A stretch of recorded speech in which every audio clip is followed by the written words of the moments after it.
All right, Mr. Holiday here. I have a lesson for IDD1, IDD2, and even multimedia as a review in Photoshop.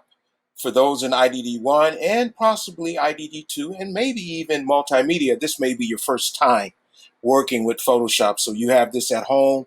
You don't have to work in Pixlr. That's for those that have Chromebook. So let's review Photoshop. Now, I like using this version CC 2017. You may have something a little bit later, like 2020 or 2019. It's up to you, but my preference is 2017 because I like the workflow. All right, let's get to it. First of all, you want to create new. All right, so you hit the tab that says create new. And when you create new, you'll get into your new documents. Now, a document that we use quite a bit is US paper. So you find that under print. You come up here, you click on print, and now it gives you letter, legal, tabloid, and so forth. So we want to be on letter or US paper, and it automatically defaults to 300 res. All right, so when I'm in 300 res, that gives me magazine quality. All right, and I want to make sure that my background is white. All right, so I can see things, and I'm going to go to a landscape orientation so you can see where you can orientate that. All right, and you're ready to go. Now you want to make sure that it's in inches and not pixels because that just makes measurement easier in Photoshop. However, in Pixlr, it's all pixels. All right, so you create the document and there you have it. Now I took out my layer palette over here, but you can also just drop that down in there and pull it out as needed. Okay, so a couple tools that we'll be using today will be the Move tool. We'll talk about the marquee. We'll talk about the lasso. We'll talk about the Magic Wand tool. And we'll talk about your color select, foreground, and background a little bit. And we're going to be dealing with the text too. But before we go there, I want to show you a resource that I'm going to have for you online. It is a link to Photoshop tools and toolbar. So you'll have this in Classroom to refer to. It is a document very important for those that are learning Photoshop for the first time.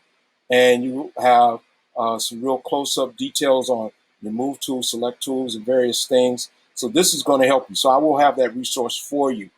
All right. Some of the other things we're going to talk about is how to save your document at the very end of the lesson. All right. So let me just get things set up here so you can see how I want things to go. So at the very end, I'm going to come over here to File, and you can go Save As, and you're going to make sure that this goes to your downloads, okay? Your download, or you can go to a file on your desktop or whatever you want, just to make things easy. And make sure you give it a file name, your name, and the name of the project. And you're going to save it for right now as a JPEG. Now, if you got multiple layers and you want to keep your layers, then you save it as a PSD file. And we'll explain that stuff as we get through the quarter, as we get through the year. All right, so let's get to the lesson today. First of all, using your color select, I can choose my colors down here. So I'm picking a foreground color red. Come over here to the marquee tool, second tool from the top, left click, drag out a square. Now, one thing that I did wrong here was I didn't create a new layer. I like working with layer autonomy. So down here, I make a new layer, which is next to the garbage can. I'm talking really fast, so I'm trying to keep it under 10 minutes. Now, I can fill this in using the paint bucket tool right here. And I did mention that, but that's one way to fill things in quickly. The paint bucket tool is also a great tool.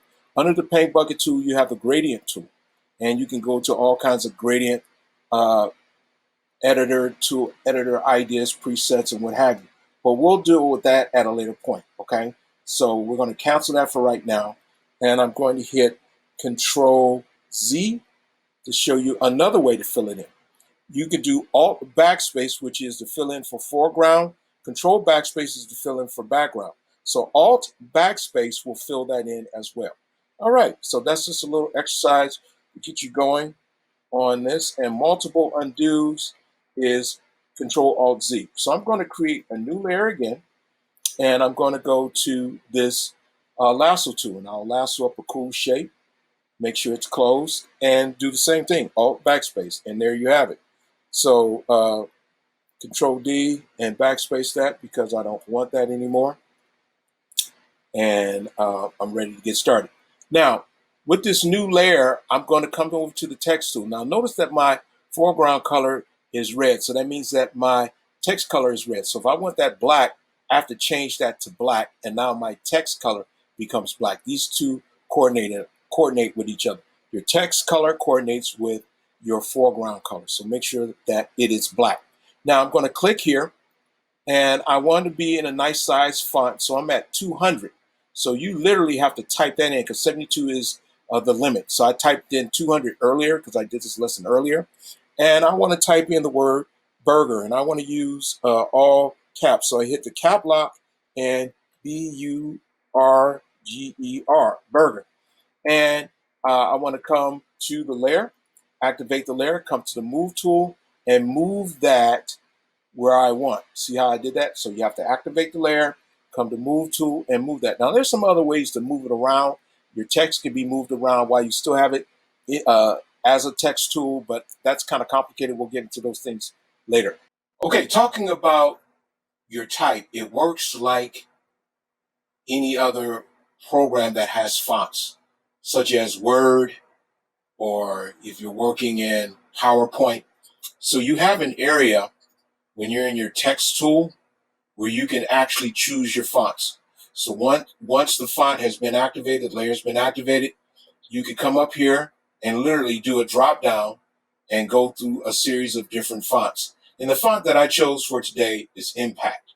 So I would choose Impact, and we said before at a 200 point would be a great size for today's lesson in clipping mask. So what did I do? Activate the layer after I type, activate the layer, it turns gray, come over to the move tool, and now I can move this around freely. Now, sometimes your auto select may be checked, so unselect that because that will get clunky. If you have auto select, you may select the background and move the background by accident. You don't want that. Okay, let me hasten on. All right, I want to go online at this point to the word burger, and I have it already typed in. I'm going to go to images. And when you set up images, you always want to go to tools, and you want to go to size, and you want to go to large to get the best image. And this is a burger that I want to use because it has a white background, which I'm going to knock out. So I right click on this, and notice how I clicked here and then clicked here because you want the best image. If you click here only, the image will be too small. So right click, and I will copy the image, come back to Photoshop, all right, and you hit Control V, and Control V will paste the image in there, and it's on its own layer. Now you can actually name the layer by double clicking on the word. So I'll just call this burger. And I want to take cap lock off because if I have the cap lock on, when I go to my magic wand tool, I don't see the tools very good. But if I undo the cap lock, now I'll see the tool. So cap lock will change the icon.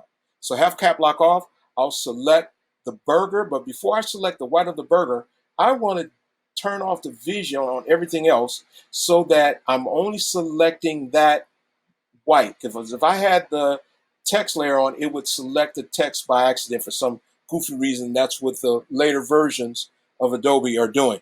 So make sure you isolate the layer by turning off the vision. Now I backspace it and I'm ready to roll. Now I turn back on the visions on the other two layers and I'm in Move Tool and I can move that burger around and I'm gonna make it a little bit bigger. Control T transforms it, hold down Shift, grab a corner, make it a little bit bigger. Sometimes you don't have to hold Shift in the later versions. You just grab the corner and make it bigger. But if you want to constrain the size, sometimes it's better to hold Shift. Now, I want to take that burger and make it replicate all the way across. So I can grab more burgers, but I want to use the same burger. So I'm going to replicate it very easily. While I'm in Move Tool, I hold down Alt, and I get the double arrows, and I replicate once, replicate again, and I've covered the whole image of the hamburger. Now, of the word burger. Take this out of the dock here so you can see it. And I'm going to select the top layer, which is selected. I'll go down to the bottom layer, Select that. Holding down Shift, it selects all of them. Select the top, hold down Shift, go to the last layer. Now I'm going to unify all these layers into one layer. Control E merges everything. Now that's one layer, and it goes right over the word burger. Okay. And with that said, I'm going to right click, come to create clipping mask, click that, and there it is. And the cool thing about this is, while I'm still in Move Tool, I can still move the image around in there to get the best possible clipping pattern. And there you go. And then at the very last, I want to hold down Control, select the word burger, and do a Control E. And now I am ready to do more clipping mask exercises. You're going to do about a dozen of these. All right, this is just a warm up for those who are in IDD2, IDD1. It's very important that you do this IDD2. This is a warm up. And also multimedia, if you just want to try this for extra credit, you can. All right, that ends our lesson. Oh, and of course, you want to save it, file, save as, and this is going to be saved as a JPEG. And you put your name and the name of the lesson. So this will be your name dash clipping mask, and you can call it clipping mask 1, clipping mask 2, so forth and so on. Save it in a folder that you have designed for my class, and ultimately get it in your Google Drive. All right, have a good one.